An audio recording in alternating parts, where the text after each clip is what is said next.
오늘의 데일리 뉴스레터에 오신 것을 환영합니다. 1. 루마니아는 한국형 K9 도입을 결정했다. 2. 폴란드에는 끔찍한 악몽 같은 일인데요. 3. 중국의 음모가 드러났다. 한번 진실을 알아봅시다. 루마니아에서는 K9 자주포 도입을 둘러싼 논쟁이 치열하게 이어지고 있습니다. 최근 루마니아 국방부는 국회에 차세대 자주포 도입을 위한 예산 증액을 요청하였습니다. 국내 매체들은 폴란드가 대한민국 K9 자주포를 도입했다는 예를 들며 루마니아도 이를 따르게 될 것으로 보도하고 있습니다. 그러나 전문가들은 이에 대해 반대 의견을 내고 있으며 루마니아의 K9 자주포 도입 여부를 두고 심각한 대립이 이어지고 있습니다. 그래서 준비했습니다. 오늘은 어디에서도 볼 수 없었던 루마니아 K9 자주포 도입의 실상에 대해 낱낱이 파헤쳐 드리겠습니다. 루마니아의 자주포 도입 예산만은 금액으로만 따져도 19억 2,300만 달러, 하나 약 2조 5천억 원이 넘는 초대 규모 사업입니다. 총 2단계로 구성된 이번 사업은 1단계에만 자주포 54문 구매가 계획되어 있는데요. 편제상으로 보면 한 개 대대 18문씩 완전히 새로운 포병 여단 하나를 창설할 만큼의 물량을 도입하는 셈입니다. 단순 규모 면에 있어서는 전 세계 각국에서 진행 중인 자주포 도입 사업 중에서도 손에 꼽을 만한 수준입니다. 게다가 루마니아는 대대적인 군 현대화 사업을 추진하고 있습니다. 다시 말해 이런 대규모 사업이 한두 번으로 끝나지는 않을 것이라는 뜻입니다. 실제로 이미 2023년부터 시작되는 차기 전차 도입 사업을 준비하고 있는데요. 이런 대규모 전력 개편은 일반적으로 같은 나라의 무기 체계를 도입하는 경우가 대부분입니다. 운용 난이도 측면이나 유지 보수 측면이나 체계가 단순할수록 효율이 높기 때문인데요.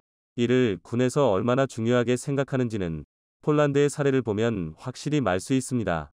현재 폴란드는 지상 전력에서만 K2 흑표 980대, K9 자주포 670문 도입을 추진하는 등 사실상 군 편제를 대한민국 무기체계로 송두리째 바꾸고 있는데요.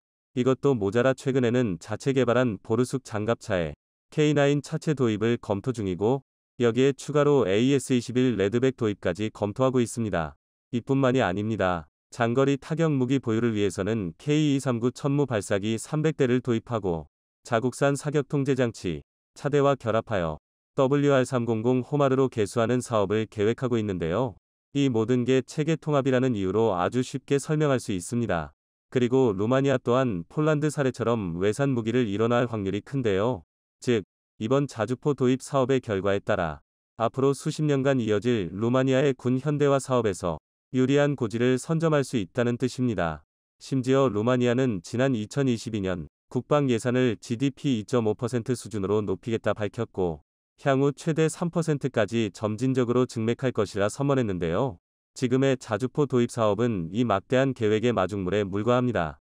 그런데 문제는 이처럼 워낙 미래 가치가 큰 대규모 사업이다 보니 너도 나도 줄을 대느라 온갖 잡음이 끊이질 않고 있다는 건데요. 우선 이쯤에서 확실히 짚고 넘어가야 할 점은 루마니아가 아직 예산만 확보 중일 뿐 아직 어느 나라에 어떤 자주포를 도입하겠다 특정한 상태는 아니라는 것입니다. 하지만 그럼에도 불구하고 현재 가장 유력한 도입 후보로 거론되는 건 다름 아닌 대한민국의 K9 자주포인데요. 지난 4월 4일 루마니아 군사 전문 매체 디펜스 루마니아는 국방부의 자주포 예산 승인 요청을 최초로 보도하며 대한민국의 K9 자주포가 도입 기종으로 가장 유력하다고 못 박았습니다. 이는 단순히 K9의 성능이 독보적이라거나 전 세계 방산시장 점유율 70%에 이를 만큼 무수한 검증을 받았기 때문만은 아니었는데요. 루마니아의 K9 도입이 가장 유력하다 평가받는 이유는 이미 관련 논의가 여러 차례 모간 상태이기 때문입니다. 실제로 한폴 방산 계약을 계기로 대한민국 무기체계에 대한 루마니아의 관심은 실질적 움직임으로 나타나고 있습니다. 일례로 지난 2022년 9월부터 최근까지 루마니아 국방부 고위 관계자들은 무려 3차례나 한국을 방문하여 군사 분야 협력에 대해 논의했는데요. 특히 지난 1월 31일에는 테모도르 인치카시 병기총국장이 직접 현대로템과 한화에머로스페이스를 방문하여 K2 흑표, K9 자주포 생산시설을 견학했습니다. 특히 한화에어로스페이스와는 루마니아가 탄약 생산을 다른 나라에 의존하고 있는 문제를 개선하기 위해 상당히 심도 깊은 논의를 나눈 것으로 알려져 있는데요. 대한민국으로 치면 방위사업청장이 직접 타국의 방산업체를 방문해서 군사협력을 추진한 셈입니다. 이 정도면 아무리 방산 계약에 변수가 많다 하더라도 사실상 가계약이나 다름없는 상태인데요. 게다가 대한민국과 루마니아의 방산 협력은 여기서 끝이 아닙니다. 지난 2월에는 루마니아의 국명 방산업체 로맘과 K9의 제작사 한화에어로스페이스가 무기체계 협력을 위한 양해각서 MOU를 체결했습니다. 물론 일각에서는 MOU를 체결한 것을 두고 기업 간의 친선을 위한 것뿐이지 실질적인 의미가 없다고 주장하는데요. 하지만 양사의 MOU는 K9 자주포, AS-21 레드백 등의 무기체계에 대한 공급 및 활용, 보수 유지와 관련된 상호 협력 방안이 담겨 있습니다. 더군다나 롬맘은 우리로 치면 국방과학연구소 에드와 비슷한 위치입니다. 같은 국명 방산업체 폴란드 PGZ-도 한폴 방산 계약에 있어 실무적으로 가장 큰 역할을 담당해 왔는데요. 이를 알고 보면 롬맘과 한화에어로스페이스의 협력에는 상당히 큰 의미가 내포되어 있음을 짐작할 수 있습니다. 오죽하면 국내 다수의 매체는 앞다퉈 루마니아의 K9 도입을 기정사실로 보도하고 있는데요. 하지만 일각에서는 대한민국이 축배를 들기에는 아직 조금 이르다는 주장도 만만치 않습니다. 루마니아의 지정학적 위치를 고려하면 대한민국 무기를 도입하는 게 시기상조라는 것입니다. 루마니아의 군 현대화 계획은 2000년대 초반부터 시작되었는데요. 외적으로만 봤을 때 루미니아 육군은 비교적 약소한 국력과 반대로 자국산 무기 체계를 상당수 보유한 나라입니다. 예를 들어 주력 장갑차민 MLI-84나 APRA-40 다연장 로켓 트럭, TR-85 전차 등은 모두 루마니아산 무기 체계인데요. 그러나 이는 어디까지나 표면적인 모습일 뿐 조금만 깊이 파고들면 그 뿌리에 전부 소련이 있다는 걸 알 수 있습니다. MLI-84는 사실 소련의 BMP-1 모델을 면허 생산한 장갑차입니다. 그나마 현대식 개량형인 MLI-84M에 이르러 포탑을 기관포, 대전차 미사일 복합 무인 포탑으로 교체했을 뿐인데요. 또 APRA-40은 그 뿌리가 1963년 소련에서 개발한 BM-21에 있습니다. 그래도 그나마 TR-85 정도가 소련 T-55를 기반으로 루마니아가 독자 개발한 전차라고 부를 수 있는데요. 하지만 겉만 번지르르 할 뿐 TR-85의 신뢰도는 마물한 수준이라 루마니아는 2023년 차세대 전차 도입 사업을 준비 중인 것입니다. 루마니아의 무기 체계가 표면적으로나마 자체 개발의 형태를 띈 건 1950년대 후반부터 소련의 의성국 신세에서 벗어나 독자 노선을 걸었기 때문인데요. 루마니아는 상당히 이른 시기부터 친서방 노선을 타기 시작했고 1960년대 후반에 이르러서는 아예 소련과 다른 나라 취급을 받았습니다.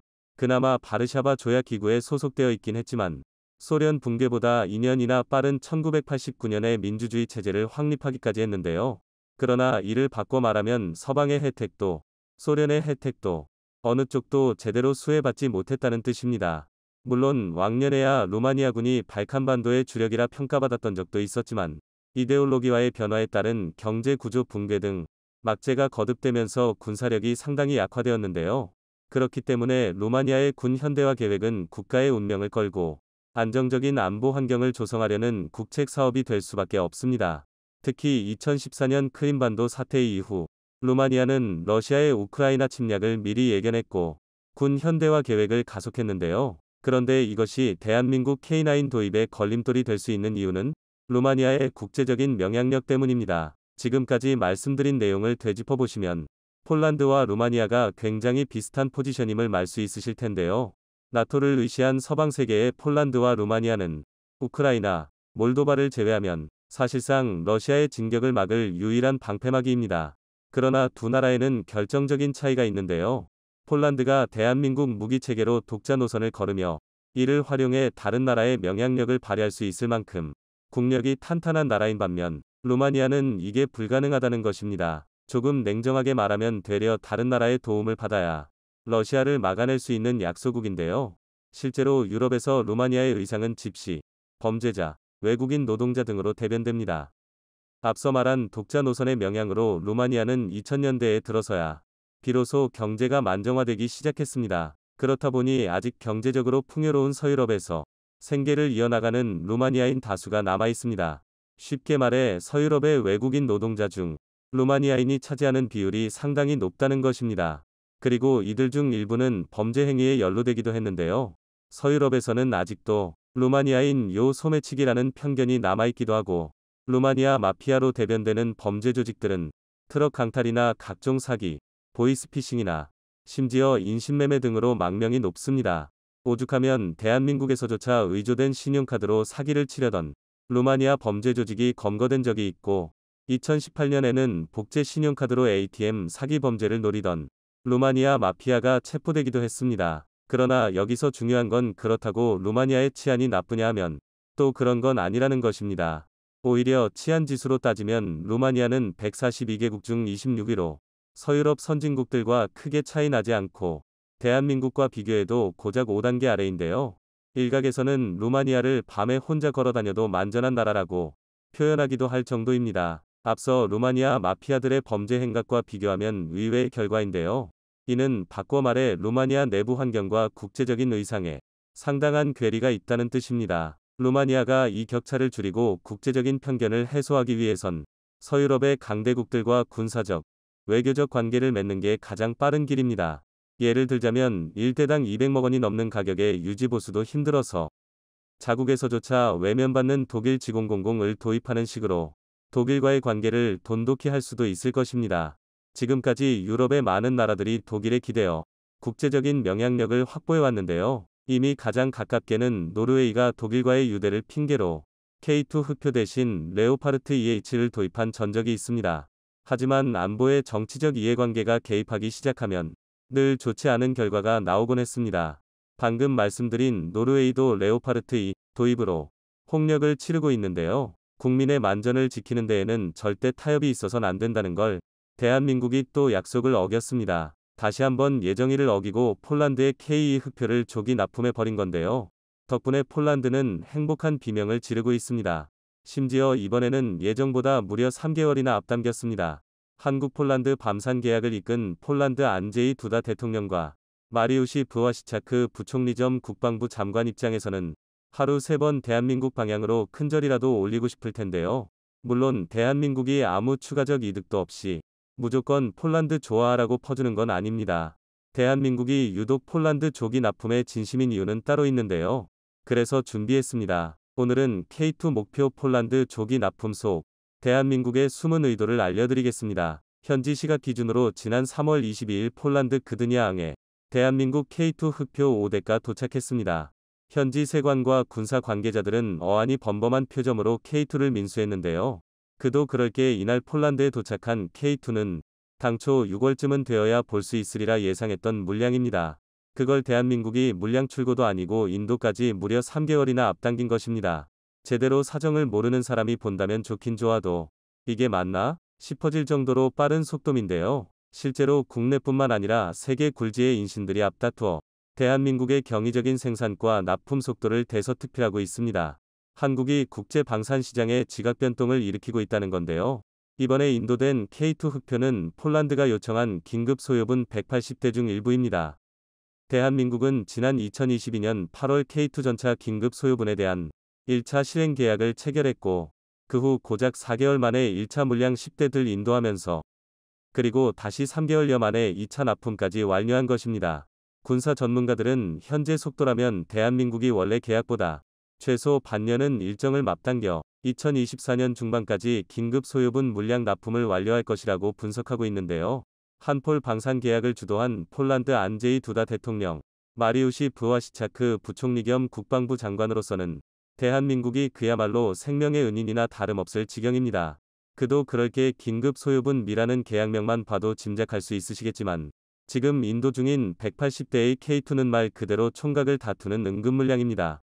현재 폴란드의 안보가 대단히 위험한 상태이기 때문인데요. 우크라이나 전쟁은 아직도 현재 진행형이고 벨라루스와 러시아의 연대는 날이 갈수록 강해지고 있습니다.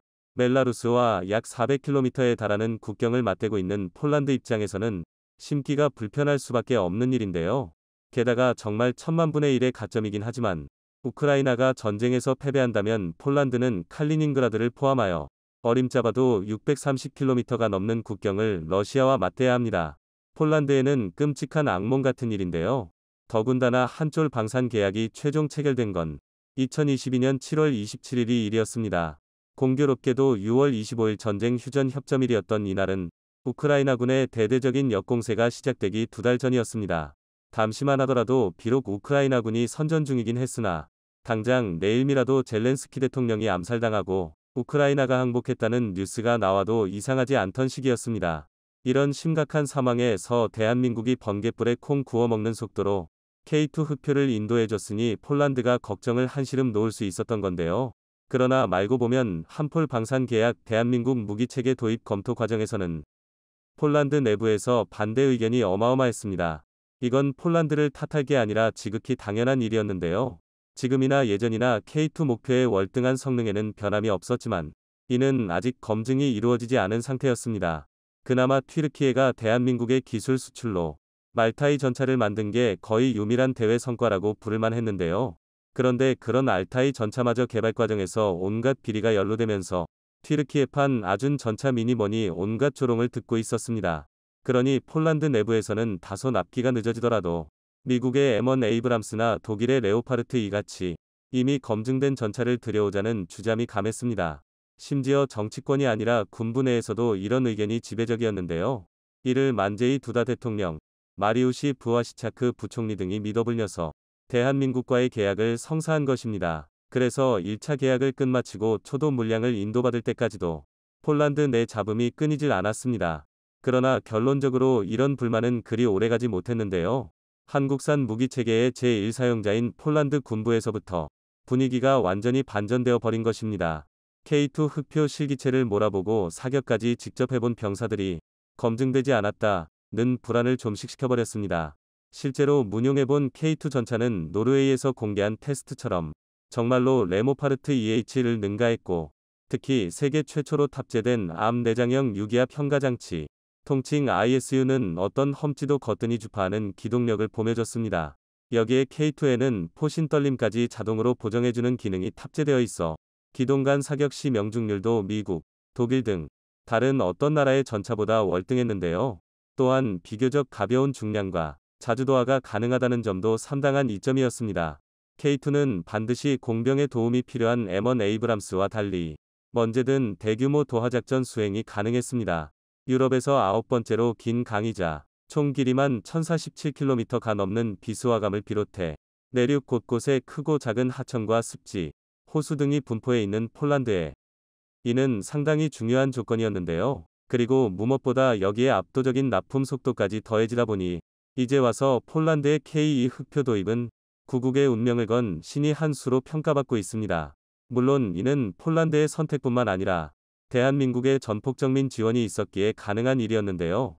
아닌 게 아니라 대한민국은 폴란드의 긴급한 요청을 들어주기 위해 상당한 노력을 기울이고 있습니다. 담장 K2 흑표만 봐도 2024년까지 긴급 도입 물량 180대, 2030년까지 K2PL 450대 한국 생산 및 공급, 그리고 나머지 370대는 현지의 생산 공장을 건설하고 기술 이전을 통해 폴란드 라이선스 생산으로 계획되고 있습니다. 단순히 숫자로만 계산해도 8년에 도합 1000대를 생산하는 것입니다. 아무리 규모와 금액이 막대한 계약이라 해도 마감 기한을 생각하면 먹지도 이런 억지가 없습니다. 세계 어떤 군사 관계자를 데려다 놔도 이건 무리라며 고개를 저을 텐데요. 그리고 실제로도 미국, 독일 모두 손살에 쳤던 조건입니다. 하지만 대한민국은 오히려 이보다 더 빨리 폴란드의 요구를 충족시키는 기적 같은 일을 행사하고 있는데요. 이를 위해 대한민국은 국방부와 합동참모본부, 일선의 군부, 국방기술품질원, 국방기술진흥연구소, 국방과학연구소 그리고 방산업체 등이 모여서 통합수출지원그룹을 출범시키고 이에 아예 K2 수출만 전담하는 팀 K2를 꾸리는 등 후속 조치에 최대한 실무적인 협의를 진행하고 있습니다. 또한 국방부와 밤사청, 군이 합심하여 K2 수출 관련 행정 절차를 대폭 단축했고 국방기술품질원에서는 K2 수출분을 우선으로 하여 신속한 품질 검사를 진행해 출고 일정을 크게 앞당겼는데요. 즉 K2 생산 조립 과정에서 시간을 줄이는 건 물리적 한계가 명확하니 서류 위에서 허비되는 시간을 감축해서 출고에 걸리는 시간을 획기적으로 단축한 것입니다. 상당히 기발하고 유기적인 발상인데요. 그리고 이런 노력 덕에 국제 방산 시장에는 지금 폴란드 방산 계약은 전 세계에서 모직 대한민국만 가능한 일이라는 민식이 퍼지고 있습니다. 나토와 EU의 강대국들은 물론이고 미국조차 불가능한 일이지만 대한민국은 할 수 있더라는 여론이 형성되는 것입니다. 이로 인한 홍보 효과는 전말 3.3 이상입니다. 현재 전 세계 만보 시장은 냉전 종식 이후 전례 없던 최대 부흥기를 맞이했습니다. 많은 전문가는 앞으로 수십 년간 공급이 수요를 따라가지 못하는 상황이 펼쳐질 것이라 추측하고 있는데요. 게다가 우크라이나 전쟁으로 러시아 무기의 신뢰도가 곤두박질치면서 방산 시장에는 상담한 공급 공백이 생겨났습니다. 그리고 이를 메울 수 있는 유일한 대책으로 다름 아닌 대한민국 무기 체계가 떠오르고 있습니다. 성능으로는 두말할 것도 없이 서방 세계 원톱 수준이면서 가격은 저가, 납기는 세계 유일이니 혹하지 않을 수 없는 노릇인데요. 게다가 기술 이전까지 관대한 편이라 장기적으로 무기 체계 자체 개발을 원하는 수많은 중진국들에는 완벽한 대안입니다. 국제 정치적민 입장에서 봐도 미국과 껄끄러운 나라들, 혹은 러시아, 중국의 영향력이 너무 강해서 대놓고 나토 장비를 수입할 수 없는 나라들에도 유일한 선택지인데요. 사우디아라비아, UAE, 이집트 등 중동의 유력 국가들이 사막형 K2 전차에 지대한 관심을 보이는 이유도 이를 간과할 수 없습니다. 그래도 그나마 굳이 대한민국 무기체계의 단점을 찾자면 역시 부품 수급이 가장 큰 문제였는데요. 그러나 이 또한 폴란드가 3단 부분을 해결해주고 있습니다. 폴란드는 이미 2021년부터 대한민국이 진출을 노렸을 정도로 유럽권 최대 물류 허브 중 하나입니다. 특히 그단스크의 항구는 동유럽에서 가장 많은 물동량을 처리하는 해삼 운송의 중심지인데요. 1인 배경을 알고 보면 K2PL 370대의 현지 생산미 전혀 다른 의미로 다가옵니다. 그도 그럴 게 유럽 시장에서 K2의 가장 강력한 라이벌이었던 레오파르트 2는 1년 최대 생산량이라고 해봐야 고작 50여 대가 한계입니다. 1년에 몇 대가 생산될지는 아직 섣불리 예측할 수 없지만 370대라는 물량을 생각하면 KEPL의 폴란드 생산 속도는 독일의 레오파르트 2 생산 속도를 가뿐히 뛰어넘을 것입니다. 즉 K2 흑표 성능이 아무리 좋아봐야 유지보수 측면에서 레오파르트 2를 절대 따라잡을 수 없다. 는 주장이 완전히 무의미해지는 것입니다. 현지 공장에서 생산할 수 있는 물량과 폴란드의 광범위한 물류망이 더해진다면 유럽 전역에 K2 흑표의 부품을 로켓 배송하는 게 가능해지는데요. 유럽의 중진국들 입장에서는 굳이 콧대만 높고 생산 속도, 성능 모든 면에서 K2 흑표의 역부족인 레오파르트 2를 도입할 필요가 없어지는 것입니다. 그동안 독일과 레오파르트 2 말고 선택지가 없었다면 여기에 대한민국과 K2라는 동등 이상의 선택지가 추가되는 셈입니다. 이처럼 대한민국은 한폴 방산 계약을 단발성 이벤트로 끝내지 않고 향후 수십 년간 우리 밤산 시장을 뒷받침할 기틀로 다잡고 있습니다. 그러나 이 원대한 계획에 아무런 문제도 없는 건 아닙니다. 폴란드의 빠른 납품을 위해 우리 개발진, 생산팀이 상당한 노력을 쏟고 있다는 걸 잊어선 안 됩니다. 이른바 크런치 모드인 것이죠. 이는 절대 지속할 수 없는 방식입니다. 대한민국 방산시장이 앞으로도 승승장구하기 위해선 내실을 일선의 개발진과 생산자에 대한 처우 개선에 더욱 철저해야 할 것입니다. 현재 KF-21 전투기가 마침내 156차 비행을 성공적으로 끝마친 가운데 최근 중국 정부의 전폭적인 지원을 받고 있는 CCTV에서 기획한 주변국들의 무기 분석에 관한 특집 방송이 큰 화제가 되고 있습니다. 이 방송에서는 중국 전투기와 한국, 인도, 일본 등 주변국의 주요 전투기들의 화력, 항전 장비 성능 등을 비교 분석하며 실전 배치를 기준으로 시뮬레이션을 돌려본 결과 종합적인 점수에서 중국의 J-31 전투기와 KF-21 전투기가 우수한 점수를 받았다고 밝혔습니다. 이를 전한 중국의 국방 전문가 저우보는 KF-21 전투기는 최근 이례적으로 빠른 속도로 개발되고 있으며 벌써 무장 비행 시험을 시작한 것은 혁신에 가깝다고 평가했습니다. 또한 그는 한국의 KF-21이 조만간 중국의 전투기를 제치고 세계 시장에서 두각을 나타낼 것이라고 전망했습니다. 저우보 전문가는 전 인민해방군 대령이며 현재 베이징 칭화대학의 국제관계학 교수로 평판이 높은 인물입니다. 그래서 특집 방송에서 갑자기 한국 무기에 주목하며 칭찬을 한 것이 정말 낯설기만 한데요. 그러면서 중국 전문가는 한국 무기가 현재 전 세계적으로 러브콜을 받고 있는 게 현실이라는 점을 강조했습니다. 한편 이 소식에 중국 현지에서는 놀라움과 함께 한국에 대한 인식이 바뀌고 있는 것으로 보입니다. 중국 국민들 사이에서는 한국 국방력에 대한 소식은 많아 봤자 1년에 몇 번 안 하던 CCTV가 갑자기 KF-21 전투기의 무장시험이 끝나자마자 특집 방송을 편성해서 한국 무기에 주목할 정도인가? 라는 반응이 나오고 있습니다. 때문에 중국의 한 인터넷 포털 사이트에서는 이와 관련해 뜨거운 토론이 벌어지고 있다고 합니다. 일부 네티즌들은 우리가 경시하던 한국의 군사력이 이 정도였나? 라며 놀라움을 표현하는 반면 다른 이들은 중국도 빨리 개발 속도를 올려야 한다는 목소리가 높아지고 있습니다. 특히 이번 방송을 계기로 중국의 국방 및 항공우주 산업에 대한 비판의 목소리도 커지고 있는 상황입니다. 일부 전문가들은 한국의 KF-21 전투기의 성공적인 개발로 인해 중국의 국방 및 항공우주 산업도 좀 더 혁신적인 접근이 필요하다고 지적하며 중국 정부와 기업들이 이를 계기로 연구개발에 더 많은 투자와 인력을 쏟아부어야 할 것이라고 강조했습니다. 또한 이러한 발언들은 중국 정부와 국방 산업에 충격을 주고 있으며 국내외 경쟁력 향상을 위한 새로운 전략을 수립할 필요성을 부각시키고 있습니다. 일부 중국 국방 전문가들도 한국의 KF-21이 이렇게 빠르게 개발되고 있다면 중국도 그에 맞춰 빠르게 대응해야 한다고 염려했습니다. 한편 이번 CCTV 특집 방송은 한국에서도 큰 관심을 받고 있습니다. 한국 네티즌들은 중국에서 방영된 이러한 특집 방송에 대해 놀랍다는 반응과 함께 큰 자부심을 느끼면서 KF-21 전투기 프로젝트의 성공적인 진행을 기원하는 응원의 메시지를 보냈습니다. 결론적으로 중국의 국방 전문가들의 놀라운 발언으로 인해 중국 내에서 KF-21 전투기에 대한 관심이 더욱 커지고 있으며 이를 통해 중국의 방산 산업과 국제 경쟁력 향상의 중요성을 한층 더 부각시킬 것으로 예상됩니다. 이에 대한 뜨거운 현지 반응과 충격적인 정황은 앞으로도 계속 이슈가 될 것으로 보입니다. 결국 한국의 방위산업의 급속한 성장과 KF-21 전투기의 성공적인 개발이 중국 전문가들에게도 충격적인 소식이었다는 것을 알 수 있습니다. 그들이 예측한 것처럼 이러한 발전 속도가 계속 이어진다면 실제로 한국의 기술력이 몇 년 안에 중국을 뛰어넘을 수도 있다는 의견이 나오고 있는데요. 중국 전문가들은 이러한 발전을 지켜보며 불안감을 느끼고 있을 것입니다. 그동안 중국은 미국과 러시아에 이어 세계에서 세 번째로 강력한 군사력을 가진 국가로 자리매김하며 자신들의 군사력을 과시해왔습니다. 그러나 이제 한국이 빠르게 추격해오고 있어 그들의 자부심에 금이 가고 있다는 것을 알 수 있습니다. 중국이 오랫동안 경쟁 상대로 여기지 않았던 한국이 이제는 국제무대에서 인정받는 군사력을 가지게 된 것이 놀라운 일이지만 이를 계기로 중국도 자신들의 군사 전략을 재평가하고 한국을 더욱 주의 깊게 지켜볼 것으로 예상됩니다. 중국의 입장에서 이제 한국은 경쟁 상대가 되었으며 그들의 군사력에 대한 자부심을 되찾기 위해 수단과 방법을 가리지 않을 것이라는 점을 고려할 필요가 있습니다.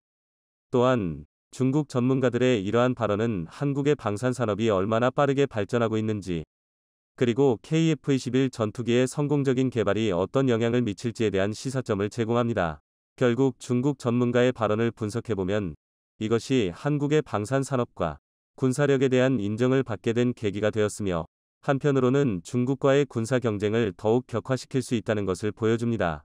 이는 국가 간 군사 경쟁이 어떻게 전개될지에 대한 시사점을 제공합니다. 이를 통해 한국은 더욱 발전하는 방향으로 나아가며 국제 정세 변화에 발맞춰 안보와 국익을 동시에 지키는 전략을 세울 수 있을 것으로 기대됩니다. 이러한 발전과 성장을 인지한 다른 나라들도 한국의 기술에 관심을 보이고 있는데요. 폴란드의 국방 조달을 담당하는 군비그룹 PGZ가 KAI 최신의 KF-21 보람의 전투기의 도입을 위한 협력 가능성에 대해 문의했다고 합니다.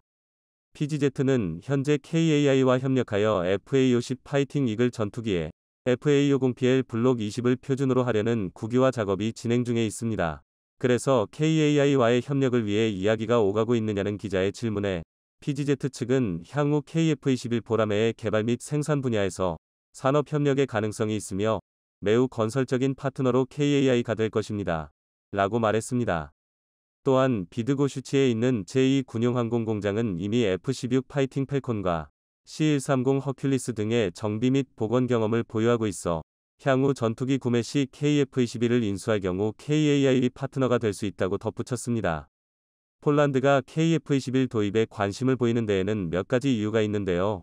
두 국가 간의 관계는 FA-50 전투기와 함께 수백 대의 탱크, 곡사포, 다연장 로켓포 구매를 포함한 방산 협력 계획으로 사상 최고조에 달하고 있습니다. 둘째는 폴란드 공장에서 KF-21 부품을 생산하거나 조립할 수 있다는 점은 록히드 마틴이 폴란드의 F-16 또는 F-35 조달과 연계하여 제공할 수 있는 강점으로 꼽히고 있습니다. 현재 폴란드 공군은 F-16C, D블록 52 플러스 48대의 업그레이드 및 교체가 필요하기 때문에 최신 전투기가 부족한데요. 폴란드 국방부는 록히드 마틴 F-35 제트기 32대를 인도하는 계약을 체결했지만 이 항공기는 폴란드의 E-29를 대체할 뿐입니다. PGZ와 KAI 간의 협력이 이루어지려면 폴란드 국방부가 KF-21을 정식으로 인수해야 하는데요. 이것이 실현될지는 아직 미지수이지만 KF-21은 더 큰 규모의 F-35 주문보다 저렴한 비용으로 상당한 능력을 제공할 수 있는 잠재력을 가지고 있어 폴란드의 기대치를 충족시킬 수 있으리라 분석됩니다. 그래서 KF-21 자체 개발에 완벽하게 성공한다면 대한민국의 자주 국방과 해외 수출 성적을 동시에 달성하게 될 텐데요. 과연 폴란드가 한국으로부터 KF-21 보라매를 구매할 다크호스가 될 수 있을지 기대가 모이고 있습니다.